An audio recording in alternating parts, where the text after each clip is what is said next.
இந்திய வரலாற்றிலேயே முதன்முறையாக சென்னை தீவுத்திடலில் 48வது சுற்றுலா பொருட்காட்சியில் மரண கிணறு மற்றும் விமானம் தாங்கிய கப்பல் அறிமுகப்படுத்தப்பட்டுள்ளது. விடுமுறை நாட்களில் காலை 10 மணி முதல் இரவு 10 மணி வரை, மற்ற நாட்களில் மாலை 3 மணி முதல் இரவு 10 மணி வரை. மிஸ் பண்ணாதீங்க, அப்புறம் வருத்தப்படுவீங்க. தமிழகத்தில் ஏற்பட்ட இயற்கை பேரிடர் தொடர்பாக மத்திய குழுவின் அறிக்கையை பரிசீலித்து மத்திய அரசு நிதி வழங்கும் என்று பாஜக மகளிர் அணி தேசிய தலைவரும் அந்த கட்சியின் சட்டமன்ற உறுப்பினருமான வானதி ஸ்ரீனிவாசன் தெரிவித்துள்ளார். சென்னையில் புதிய தலைமுறை செய்தியாளர் விக்னேஷ் முத்துவுக்கு அளித்த பேட்டியில் திமுக அரசு மீது தமிழக மக்கள் மிகுந்த கோபத்தோடு இருப்பதாக அவர் கூறியுள்ளார். மத்திய அரசு மீது முதலமைச்சரின் குற்றச்சாட்டுக்கும் வானதி விளக்கமளித்துள்ளார். இன்றைய தினம் தமிழக முதலமைச்சர் தூத்துக்குடி சுற்றுப்பயணம் மேற்கொண்ட இந்த பயணத்தில் பாரதிய ஜனதா கட்சி அரசையும் மத்திய அரசையும் மத்திய நிதியமைச்சரையும் கடுமையாக விமர்சனம் செய்திருக்கு. குறிப்பாக தமிழக வெள்ளத்திற்கு மத்திய அரசு ₹1 கூட கொடுக்கவில்லை, எனது அரசுதான் தூத்துக்குடிக்கு முழுமையாக செலவு செய்திருக்கு. அதே நேரத்தில் மத்திய நிதியமைச்சர் அந்த சாதுரியம் இருந்தால் சாதித்துக் கொள்ளலாம், அந்த விவகாரத்தில் அவருடைய ஆவணமாக அவர் பேசுகிறார், ஆணவமாக பேசுகிறான்னு சொல்லி ஒரு குற்றச்சாட்டை முன்வைத்தேன். இதை எப்படி பாக்குறீங்க? உங்களுடைய பதில். இந்த கேள்வியை நம்ம ரெண்டு விதமா பார்க்கணும். ஒன்னு, தமிழகத்திற்கு மழை வெள்ள பாதிப்பிற்கு இயற்கை சீற்றங்களுக்கு கிடைக்கக்கூடிய பாதிப்புக்கான தொகை என்பது இங்க இருக்கக்கூடிய பாதிப்புகளை அதிகாரிகள் குழு அளவிட்டதற்கு பின்பாக அவர்களுக்கு தேவைப்படக்கூடிய ஆவணங்களை எல்லாம் பெற்றதற்கு பின்பாக மத்திய அரசு நிச்சயமாக வழங்கும்.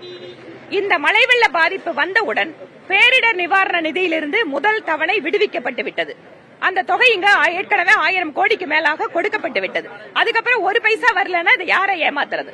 இரண்டாவது, சாதுரியம் இருந்தால் சாதித்துக் கொள்ளலாம்னு அவங்க சொன்னது எதற்காக?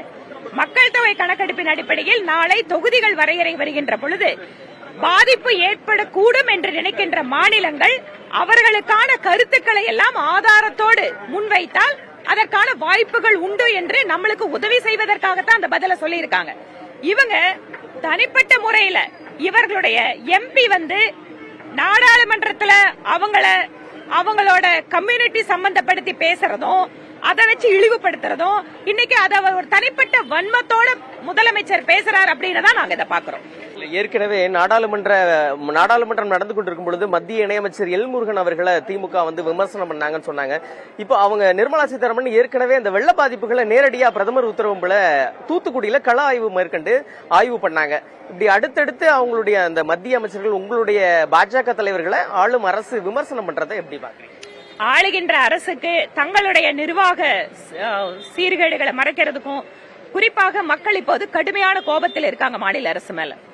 ஏனென்றால் ஒவ்வொரு இடத்திலும் இருக்கக்கூடிய லஞ்சம், ஒவ்வொரு வேலைகள் செய்யும் பொழுதும் ஏற்படக்கூடிய தாமதம், மக்களுடைய பிரச்சனைகளுக்கான தீர்வுகளை கொடுக்காமல் இருப்பது, அவர்களுடைய குடும்பம் மற்றும் வாரிசுகளுக்காக முக்கியத்துவம் கொடுப்பது, இது மாதிரி பல்வேறு ஒரு சூழ்நிலைகள் மூலமாக இன்று மக்களுடைய கோபத்தை திசை திருப்புவதற்காக பாரதிய ஜனதா கட்சி அமைச்சர்கள் மீது பாய்ந்து கொண்டிருக்கிறார்கள். கமல் அவர்கள் திமுக கூட்டணியில இணைய பேச்சுவார்த்தை பண்ணிட்டு இருக்காரு. 28ஆம் தேதிக்குள்ள ஒப்பந்தம் கையெழுத்தார்கள். திமுகவை ஆரம்ப காலகட்டத்தில் விமர்சனம் செய்த அவர் மீண்டும் அந்த கூட்டணிக்குள்ள வர்றதை எப்படி பாக்குறீங்க? திருப்பி எந்த டார்ச் எடுத்து எந்த டிவியை உடைக்கிறாருன்னு பாப்போம். உங்களுடைய விரிவான பதில்களுக்கு நன்றி. புதிய தலைவருக்காக ஒளிப்பதிவாளர் சந்துருவுடன் செய்தியாளர் விக்னேஷ் முத்து. இந்திய வரலாற்றிலேயே முதன்முறையாக சென்னை தீவுத்திடலில் 48வது சுற்றுலா பொருட்காட்சியில் மரண கிணறு மற்றும் விமானம் தாங்கிய கப்பல் அறிமுகப்படுத்தப்பட்டுள்ளது. விடுமுறை நாட்களில் காலை 10 மணி முதல் இரவு 10 மணி வரை, மற்ற நாட்களில் மாலை 3 மணி முதல் இரவு 10 மணி வரை. மிஸ் பண்ணாதீங்க, அப்புறம் வருத்தப்படுவீங்க.